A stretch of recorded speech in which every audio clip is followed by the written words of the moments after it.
What up, Monto here, and I've been on a real spring cleaning kick lately. Yeah, it's winter here, but it's probably spring somewhere. Now, unfortunately, my spring cleaning kick isn't cleaning my room or doing my laundry. I've been cleaning my ROM collection. Because I'm a grown man with priorities. But I'm not just reorganizing, naming, and scraping my ROM collection. I'm also shrinking my file sizes. This is called compression, or more specifically, lossless ROM compression.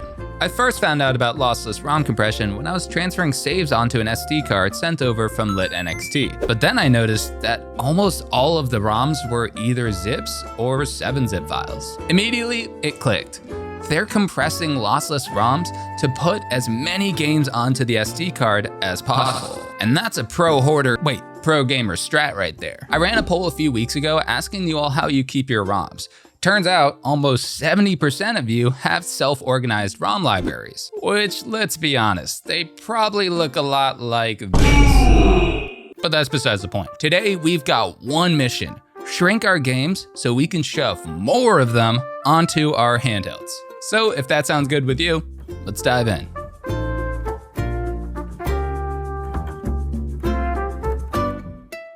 Now, before we get into it, I just want to thank today's sponsor, me. I recently released a video with 5 retro games I've been playing from my backlog. If you're into retro handhelds or old gaming history, you can check out that video here or linked in the description. And by the way, this video is also timestamped if you want to skip right to the tutorial section. You might miss some context and good times, but feel free to use the timestamps if you do want to. So for this tutorial, your requirements are as follows. 1 computer. We're going to be using a Windows PC, but theoretically you could do this on Mac or Linux too. It's just variations of file compression, so the programs might be different depending on your operating system. And a ROM collection. So we're learning how to compress our ROM collection, but you might be wondering, Monto, what the f is lossless ROM compression? Well, first, simmer down a little bit. And second, let's break it down into 2 parts. Compression is the act of reducing the size of something or compressing it. So when it comes to file compression, we're taking a normal sized file and squeezing the data into a smaller container. Now, for the sake of this video, we're going to separate compression into 2 types, good and bad compression. Neither one is inherently good or bad, and both have their advantages and disadvantages. So good compression is efficient and reversible, kind of like squeezing a pillow into a box. Bad compression achieves even smaller files than regular compression by reducing fidelity. It's also irreversible, kind of like removing feathers from inside of the pillow to squeeze it into an even smaller box. You might notice the pillow is a little less fluffy, but it's still the same pillow. We just threw out some feathers, so we can't make it as fluffy as the original one.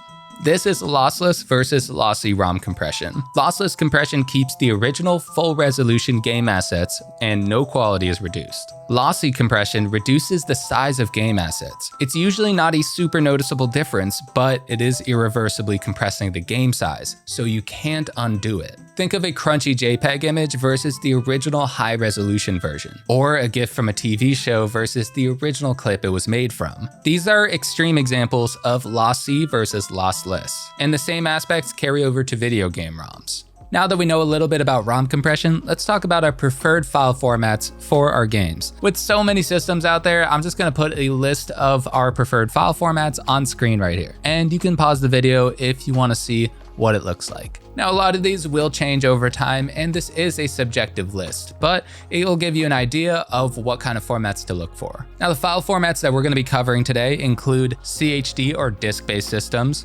RVZ or Nintendo disks, CSO files for PSP ROMs, and zip and 7-zip files for plenty of other consoles. Systems that we won't be covering today include Microsoft Xbox and Xbox 360, Nintendo DS, 3DS, Nintendo 64, Nintendo Switch, and Nintendo Wii U. So now let's pass it over to Computer Monto. Thanks, Hans. Computer Monto here, and I made this tutorial folder full of ROMs that we're going to go through and compress together. So I specifically made this folder 100 gigs so we can see exactly how much we can compress this down to afterwards, and then compare that to 100 gigs. We're gonna start by making Broad Strokes, which was also my band's name in college. So we're gonna start with disk-based systems, PS1, PS2, Dreamcast, and Saturn. So let's learn how to convert these disk-based ROMs into CHD files. So we're actually gonna start on another YouTube video. This one's from FireXTex, and it's called Compress ROMs to CHD, Avoid Multi-Disc Duplicates with M3U.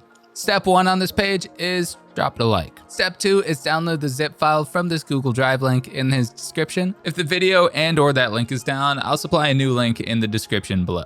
Once you download that zip file, extract it and then copy the 3 files inside. Then go into your ROM folder and then the system that you want to compress. We're going to start with PlayStation 1. Paste the files there. One thing to note is that for this bat file to work, the ROMs have to be in their individual folders. So make sure that your ROM library looks similar to this. Now it's as simple as running that first batch file, the Q blah blah blah to CHD bat. Click that once and then double click. Then let it do its thing. This process will take anywhere between 15 seconds to a minute per disk, so if you have a lot of games with a lot of disks, it could take a while. Now that that's finished, let's check if it worked. Go into one of your ROM folders and you should see a CHD file. You can go ahead and delete everything else. There's probably gonna be some junk in there, so leave just the CHD file. For multi-disc games like Final Fantasy or Metal Gear, go into each disc and then cut the CHD and then paste it up one folder. Do this for each disc and then delete the folders with all the junk in them. You should be left with only CHD files inside of your ROM folder. This is what we want our ROM folders to look like. There should be no subfolders, just CHDs.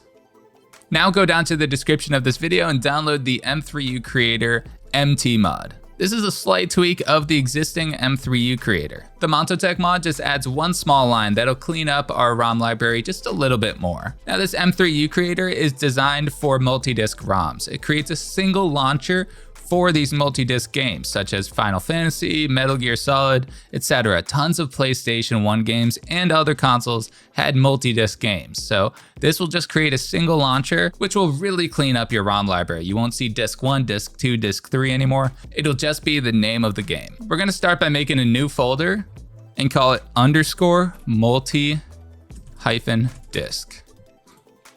Any game that has multiple discs, we're gonna put it into this multi-disc folder.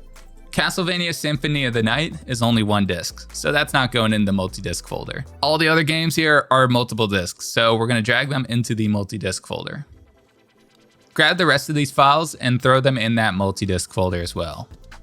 It should look like this. Now inside the _multi-disc folder, right click and make a new folder. Let's call it .hidden. You should see it go transparent and then disappear. Let's make that reappear by going into View, Show, Hidden Items. It should say this folder is empty, refresh it. Now at the top, you'll see a transparent .hidden folder. Highlight all of your ROM folders and put them in the .hidden folder. Now we can run the M3U Creator -Montotech mod. Click it once to highlight and then double click. Inside of our .hidden folder, you should see all of our .m3u files. Now that we have our M3U playlist files, let's go up 2 folders into our PSX folder, right click, make a new folder and call it .chdman. It should go transparent. Now back in _multidisc, grab all of these files except for the .hidden folder, right click, cut, and then paste them in that .chdman folder. Now let's go back into our _multidisc folder, .hidden, grab all of our playlist files, right click, cut, and then paste them in our PSX folder. Then do the same thing with our .hidden folder inside _multidisc. Paste it back in our PSX folder. Now we can delete the _multidisc folder. And one last thing to clean up our ROM library even more is go into any remaining folders for these single disc ROMs, grab the CHD file, right click, cut, and paste it back in our PSX folder. Then delete the empty folders. Now your ROM folder should look a lot like this. .chdman, .hidden, and then a bunch of M3U and CHD files. Very clean. And to quickly show you what's going on under the hood, that .m3u file is pointing to our .hidden folder and our multiple disks. So it's essentially creating one file for multi-disk ROMs. Now let's compress some PS2 ROMs. So let's start by copying in our .chdman folder from PSX into PS2. Right click, copy, and then paste that in your PS2 folder. Now make a folder and title it ROMs. Select all of your ISOs and drop them into ROMs. Now go into .chdman, select all of these files, right click, cut, and go back into PS2, right click, paste. Now go ahead and run the q blah blah blah blah blah to chd.batch file. And it just finished. That took about 10 minutes, so let's take a look at our CHD files now. So because it converted the ISOs into CHD files, it automatically got rid of any remaining ISOs. So we're left with some CHD files. Now, once we have all of these CHD files, go ahead and select them, cut, and then paste them into our PS2 folder. Delete the empty ROMs folder, and you should just have a .chdman hidden folder, and then all of your CHD files. Dreamcast and Saturn are the exact same process, so for any single disc files, just follow the PS2 section, and for any multi-disc files, just go back to the PSX section and follow the multi-disc tutorial. Now we have single launchers for all of our multi-disc Saturn games. And again, the reason that we're doing all of this legwork is so that we can hide the folders with those multi-disc ROMs inside that .hidden folder, and then have a single game file that is visible in our game lists. Trust me, all of this is worth it, and it's gonna look so clean on your handheld, and it's also saving us space because we're converting these big folders into CHD files. Now we're gonna move over to converting GameCube and Wii games into RVZ files. Now keep in mind, when it comes to Wii games, you might want to keep them as WBFS files if you plan on playing them on an actual Wii. RVZ is only for emulators. So let's scoot on over. So in our GameCube folder here, we have a lot of GameCube games. I'm a GameCube head. I'm a cube head. I'm a cube boy. I'm a Cubert. All right, so let's download Dolphin and convert these into RVZ files. So go to Google and search for Dolphin emulator. First one here, dolphinemu.org, and download the latest release.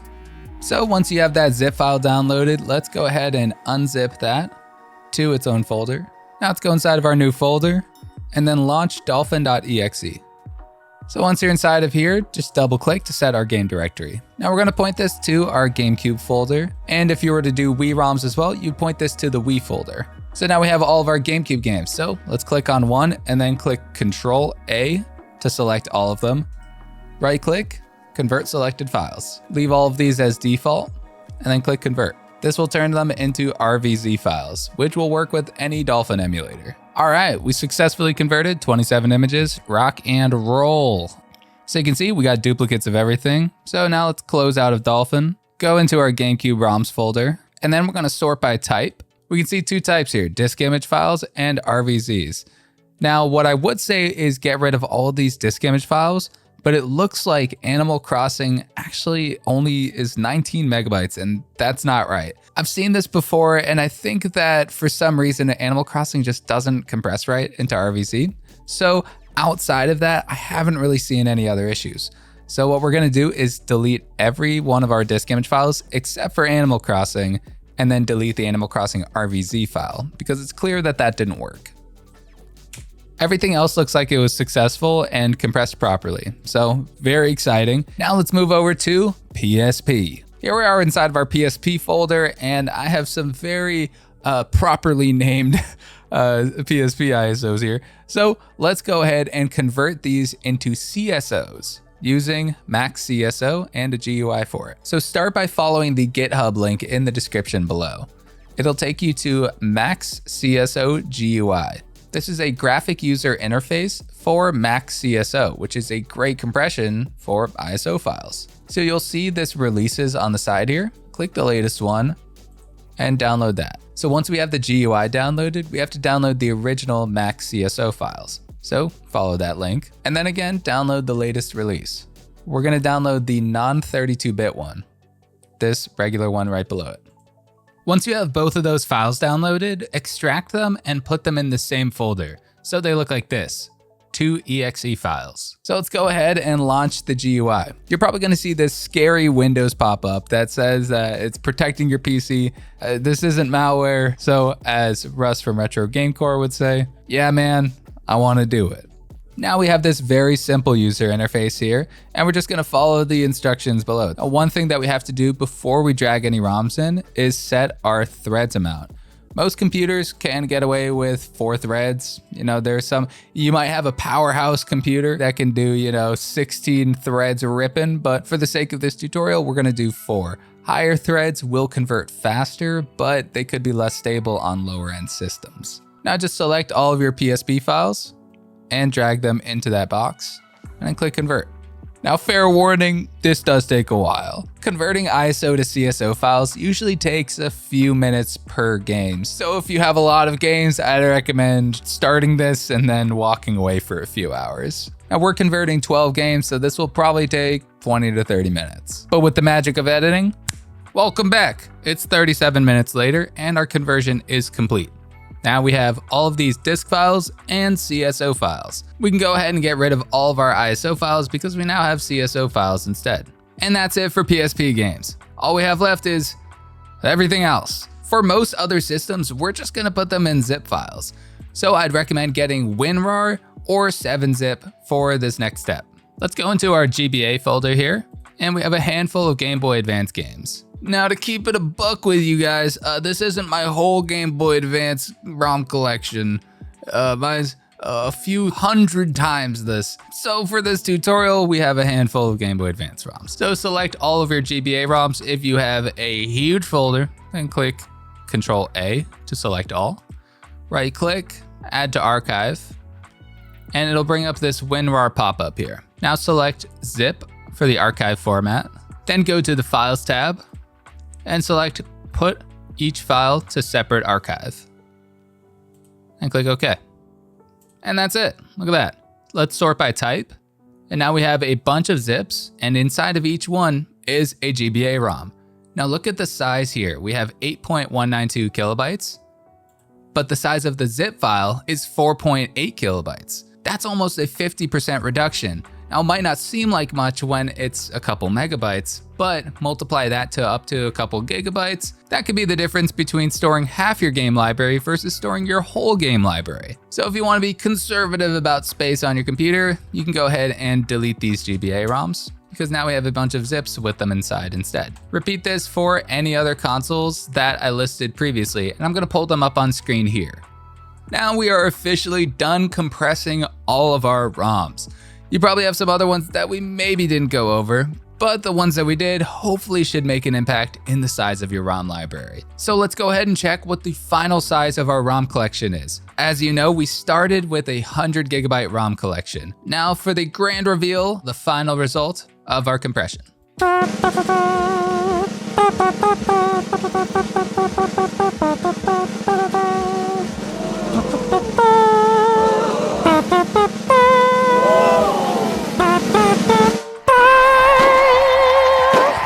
69.9 gigabytes.